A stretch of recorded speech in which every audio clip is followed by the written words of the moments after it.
बिजली कंपनी घाटे में आई, इसलिए बिजली के दाम बढ़ा दिए गए। वो घोटाला उनका, भ्रष्टाचार उनका, नाकामी उनकी, अकर्मण्यता उनकी, बिजली बिल कौन पटाए तो हम। एकल बत्ती कनेक्शन है तो भी 2-2 हजार बिजली बिल आ रहा है। ये लाइन लॉस की समस्या सिर्फ छत्तीसगढ़ में नहीं है। 1,000 करोड़ का तो बिजली बिल सरकार से ही बकाया है, जो सरकार की समझ लीजिए PWD हुई, नगर निगम हुई है, जो स्ट्रीट लाइट हुए, और इतना बिजली बिल आ रहा है। स्मार्ट मीटर लगने के बाद कहीं कोई सुनवाई नहीं है कि पूरे देश में 57 डिस्ट्रीब्यूशन कंपनी है, तो मोदी सरकार के दौरान ही आई है। यहाँ के लोकल अधिकारियों का और ठेकेदारों का जो सिंडिकेट है वो इन लोग को सहयोग नहीं कर रहा था फील्ड में। फर्जी प्रोग्रेस रिपोर्ट दिखाने के चक्कर में, ताकि केंद्र से अनुदान मिलता रहे हमको, पूरे जनता के ऊपर एक तरह से बोझ डाल दिया। 12 पैसा प्रति यूनिट की वृद्धि कर दी। तो 6 लोकल फेवरेट ठेकेदारों को पकड़ के रोज 4 से 5 घंटे यहाँ बिजली गोल हो रहा है। सिजी बॉक्स चैनल तुमने देखा था, मोर नाम देवेश तिवारी है। ये चैनल ला सब्सक्राइब कर लेवा, बहुत मया मिला तुमन के, बहुत जल्दी हमन आगू बढ़ाथन। यूट्यूब में देखा सब्सक्राइब कर लेवा, बोले बिना तुमन करबो नहीं करा तेकर से तरह मतलब कहे। आपके घर में बिजली बिल कितना आया है ये कमेंट बॉक्स में जरूर बताइएगा, ताकि अगली बार जब हम खबर करें तो उसे लगातार स्क्रॉल कर सकें। और उसमें ये जरूर बताइएगा कि पिछले महीने कितना आया था बिजली दाम बढ़ने के पहले और अभी कितना आया है, इसे जरूर बताइएगा। साथ में इस खबर को अधिक से अधिक शेयर कीजिए, क्योंकि हमारे पास कोई सैटेलाइट का लाइसेंस नहीं है कि हम टीवी पर प्रसारण कर दें और पूरी जनता देख ले। जनता के हित से जुड़ी खबर को आपको डिजिटल प्लेटफॉर्म के जरिए दिखाना हमारा काम है। इसे अधिक से अधिक शेयर कीजिए, अपने स्टेटस में लगाइए, ताकि ये खबर लोगों तक पहुंच जाए कि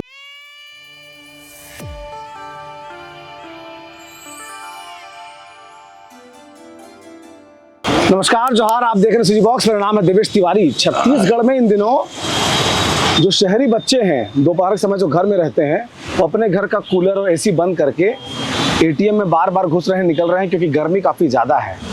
मॉल में जाकर बेवजह शॉपिंग कर रहे हैं, इसको हम लोग आमतौर बोलचाल की भाषा में विंडो शॉपिंग कहते हैं। वजह यह है कि बिजली के दाम बढ़े हुए हैं।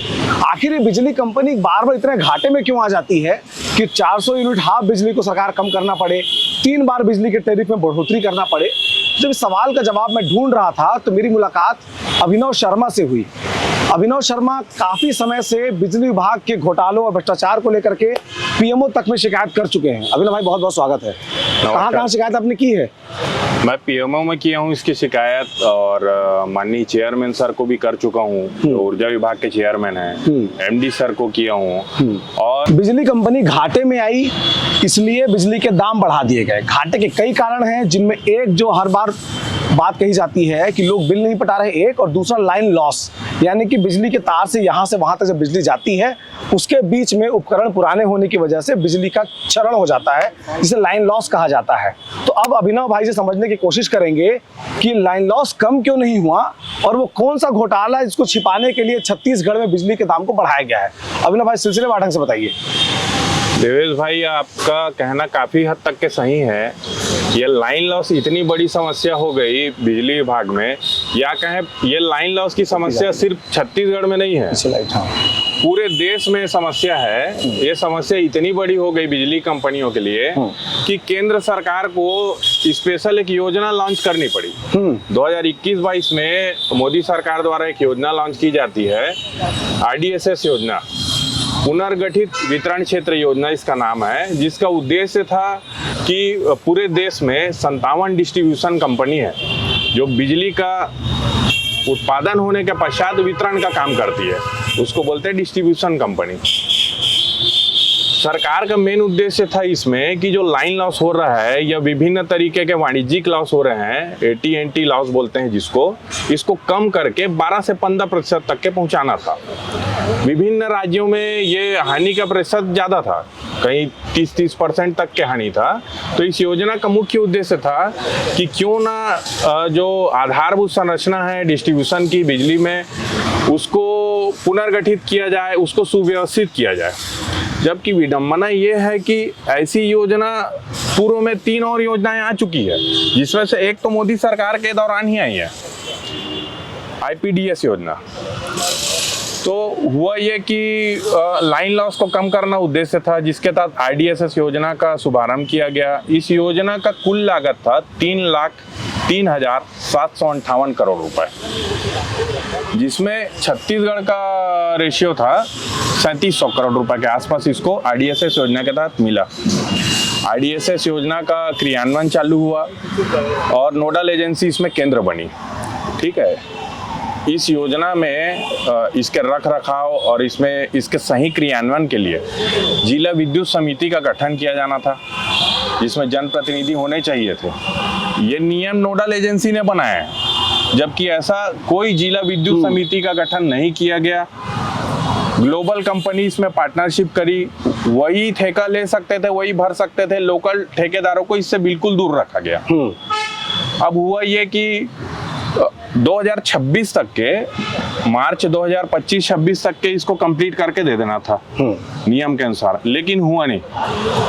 अभी तक यदि कहें, अभी हाल की स्थिति में आपको बोलूं तो 30% से ज़्यादा काम नहीं हुआ फील्ड में। अब जगह जगह लोगों ने शिकायत करना चालू किया, अधिकारियों द्वारा भी मौके पर गड़बड़ी पाई गई कि जो इस योजना के तहत जो केबल लग रहे थे, जो इक्विपमेंट लग रहे थे, जो लाइन लॉस को कम करने के लिए थे, वो तय मानकों के अनुरूप नहीं थे। IDSS योजना के तहत मुख्यतः ग्लोबल कंपनियों ने टेंडर में पार्टिसिपेट किया। ऐसे नियम बनाए गए कि सिर्फ ग्लोबल कंपनी इसमें, या ग्लोबल ठेकेदार जो बाहर के हैं, दिल्ली की कंपनी, पुणे की कंपनी है, जैसे अडानी पावर टेक है और ये अपना टाटा पावर है, बड़ी बड़ी कंपनियां है, ST इलेक्ट्रिकल है, सिर्फ ये ही उसमें पार्टिसिपेट कर सकते थे। हम लोकल ठेकेदार इसमें पार्टिसिपेट ही नहीं कर पाए, इसके नियमों को इतना कड़ा बनाया गया। अब हुआ ये कि जब योजना धरातल में आई तो ये बड़ी कंपनियां तय समय पर अपना काम ही पूरा नहीं कर पाई, जिससे लोगों को जो सही समय में सहूलियतें मिलनी चाहिए थी, जो लाइन लॉस कम होना चाहिए था, जिसके लिए इतना बजट का आवंटन किया गया, पूरे आधारभूत संरचना में जो ब्यूरोक्रेट बिठाए गए, PMO से यहाँ पर भेजा गया छत्तीसगढ़ में इस योजना के क्रियान्वयन के लिए डॉक्टर रोहित यादव सर की नियुक्ति ही इसीलिए की गई यहाँ पर। लेकिन ये सब धरा का धरा रह गया। हुआ ये कि जब ग्लोबल ठेकेदार इसमें पार्टिसिपेट किए, यहाँ के लोकल अधिकारियों का और ठेकेदारों का जो सिंडिकेट है वो इन लोग को सहयोग नहीं कर रहा था फील्ड में। ऐसी तमाम वजहें थी जिसके कारण मौके पर काम नहीं हो पाया समय से।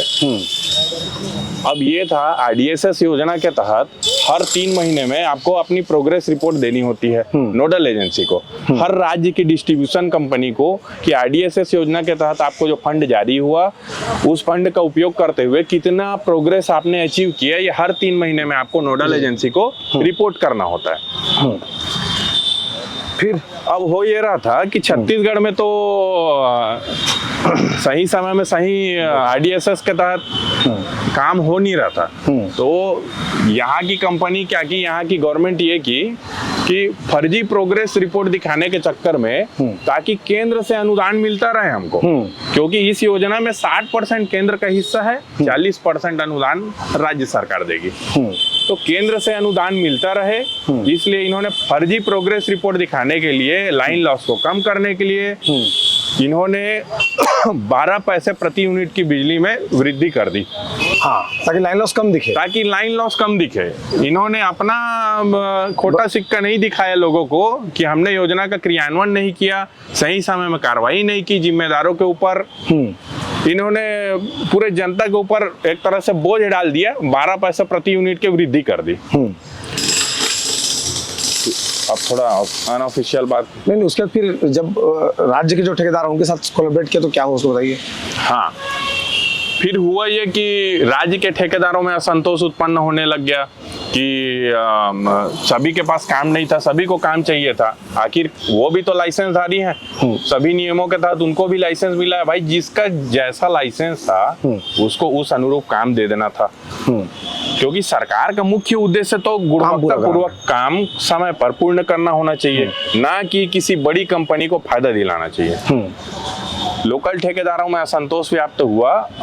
इन्होंने कई बार विरोध किया, हमारे संघ ने, हम सब ठेकेदार एकजुट होकर आज भी इस चीज का विरोध कर रहे हैं कि ऐसी क्या मजबूरी थी कि नेशनल लेवल की कंपनियों को ठेका दे दिया गया, जबकि पहले भी उनको ऐसा दिया जा चुका और भी योजनाएं आई हैं, और इतिहास रहा है कि कोई भी योजना धरातल पर पूर्ण नहीं हुई। बड़ी कंपनी नहीं कर पाती हैं। ऐसा होता है कि नीचे से सहयोग नहीं मिलता, या निचले स्तर के अधिकारी सहयोग नहीं करते, या जो भी कारण बोल लीजिए उसका। समय पर योजना पूरी ही नहीं हो पाती। जब सरकार के पास ये चीज का एक्सपीरियंस था तो फिर से ये गलती क्यों दोहराई गई? हम ठेकेदारों का ये सवाल था सरकार से। आनन फानन में दबाव जब इनके ऊपर बना बिजली बोर्ड के ऊपर, तो 6 लोकल फेवरेट ठेकेदारों को पकड़ के पूरे छत्तीसगढ़ में 1006 ठेकेदार रजिस्टर्ड हैं।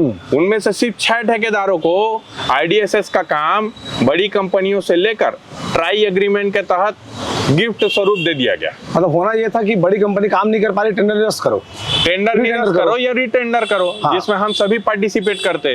लेकिन इनके द्वारा क्या किया गया, जो ग्लोबल कंपनी के ऊपर दबाव डाला गया कि तुमको ब्लैक लिस्टेड कर देंगे, तुम्हारी EMD को रात सात कर देंगे, ये हमारे फेवरेट ठेकेदार हैं, इनको दो करके सभी नियमों को ताक में रखकर बिना टेंडर प्रक्रिया के तहत कॉन्ट्रैक्टर, मेन कॉन्ट्रैक्टर और CSPDCL जी बिजली कंपनी तीनों ने एग्रीमेंट कर लिया। और जिन ठेकेदारों को टेंडर दिया गया वो पहले भी कई घोटालों में आरोपी रह चुके हैं और अभी तक घोटालों की जांच चल रही है।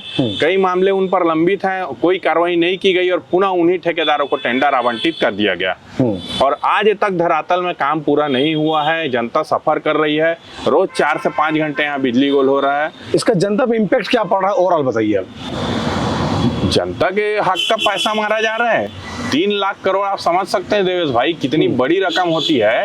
इतने वृहद पैमाने पर ये योजना है कि यदि इसको सही तरह से लागू कर दिया जाए तो बिजली की समस्या लगभग समाप्त हो जाएगी। मतलब बिजली गुल होना और जी बिल्कुल। पूरी डिस्ट्रीब्यूशन कंपनी जो हमारी CSPDCL है छत्तीसगढ़ की, वो 1000 करोड़ का तो बिजली बिल सरकार से ही बकाया है। जो सरकार की समझ लीजिए PWD हुई, नगर निगम हुई है, जो स्ट्रीट लाइट हुए, पुलिस हो गई, नगरीय निकाय हुए, पुलिस हुए, ये लोग बकाया राशि धारित करते हैं। इन लोग 1000 करोड़ पटाए नहीं है।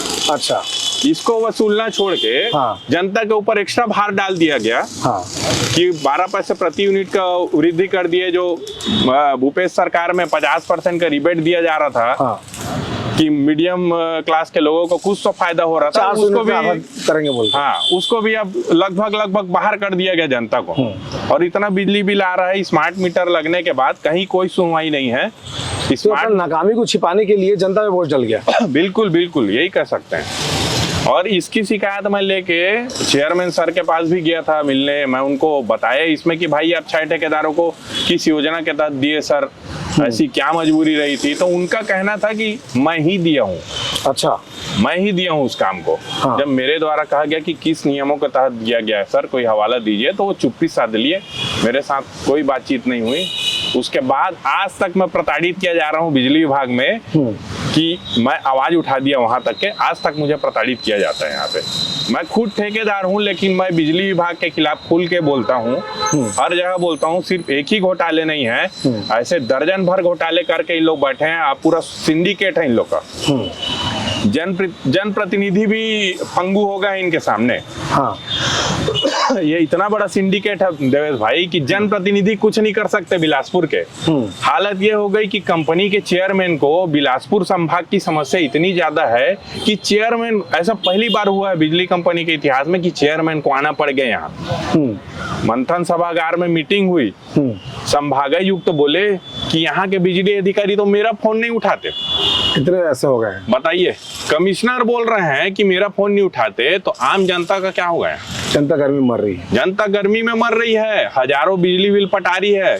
एकल बत्ती कनेक्शन है तो भी 2-2 हजार बिजली बिल आ रहा है, कहीं कोई सुनवाई नहीं। माने अपना नाकामी, अपना घोटाला, बिल्कुल अपने आदमी को फायदा दिलाने का चाहत, तो तमाम चीज मिल करके लाइन लॉस को जस का तस रखे और हमारा बिजली बिल बिल्कुल बढ़ गया। बिल्कुल। और जब भी आप इनसे सवाल करेंगे, इनका हमेशा यही बोलना रहता है कि हाँ हमें शिकायत मिली है, जांच जारी है, जांच के पश्चात कार्रवाई होगी। ये समझ लीजिए छत्तीसगढ़ राज्य बनने के बाद, जब से डिस्ट्रीब्यूशन कंपनी की स्थापना हुई है, तब से लेकर जो घोटाले हुए आज तक जांच जारी है। एक भी में कोई घोटालेबाज सामने नहीं आया, ना किसी के ऊपर कार्रवाई हुई।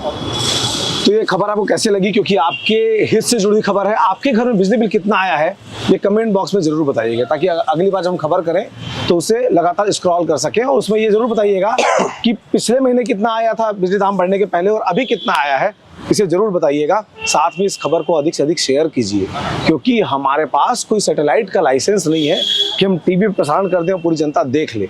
जनता के हित से जुड़ी खबर को आपको डिजिटल प्लेटफॉर्म के जरिए दिखाना हमारा काम है। इसे अधिक से अधिक शेयर कीजिए, अपने स्टेटस में लगाइए, ताकि ये खबर लोगों तक पहुंच जाए कि घोटाला उनका, भ्रष्टाचार उनका, नाकामी उनकी, अकर्मण्यता उनकी, बिजली बिल कौन पटाए तो हम, ये बात लोगों को पता लगनी चाहिए।